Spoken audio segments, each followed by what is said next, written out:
Hi, ಎಲ್ರಿಗೂ ನಮಸ್ಕಾರ. ನಾವು ಈ ಮರಿಗಳನ್ನು ತಂದು ಒಂದು ತಿಂಗಳು ಕಂಪ್ಲೀಟ್ ಆಗಿದೆ ಇವತ್ತಿಗೆ. ಹೋದ ಜನವರಿ 8ನೇ ತಾರೀಕು ತಂದಿದ್ದು. ಇವಾಗ ಒಂದು ತಿಂಗಳಲ್ಲಿ ನಾವು 3 ಸತಿ ಜಂತುಹುಳ ಹಾಕಿದೀವಿ. ತಂದ ತಕ್ಷಣ ಝೈಕ್ಲೋಸ್ ಹಾಕಿದೀವಿ, ಮತ್ತೆ 15 ಡೇಸ್ ಬಿಟ್ಟು ನೀಲ್ಜಾನ್ ಹಾಕಿದೀವಿ, ಮತ್ತೆ 3rd ಡೋಸ್ ಬಂದ್ಬಿಟ್ಟು ಆಲ್ಬೋಮರ್ ಹಾಕಿದೀವಿ. ಇಲ್ಲಿಗೆ ಡಿವಾರ್ಮಿಂಗ್ ಕಂಪ್ಲೀಟ್ ಆಗಿದೆ.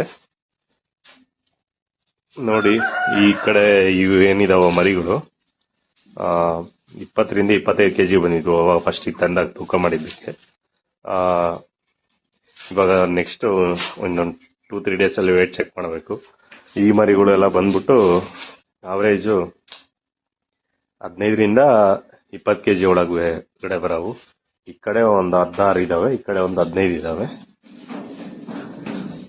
ನೋಡಿ, ನಿಮ್ ಫಸ್ಟ್ನೇ ವಿಡಿಯೋ ಹಾಕಿದ್ದೆ ಶೆಡ್ ಅಲ್ಲಿ ತಂದಾಗ, ಮತ್ತೆ ಇವಾಗ ನೋಡ್ತಿರೋ ಮರಿಗಳು ಡಿಫ್ರೆನ್ಸ್ ನೀವು ಹೇಳಿದ್ರೆ ನಮಗೆ ಗೊತ್ತಾಗುತ್ತೆ.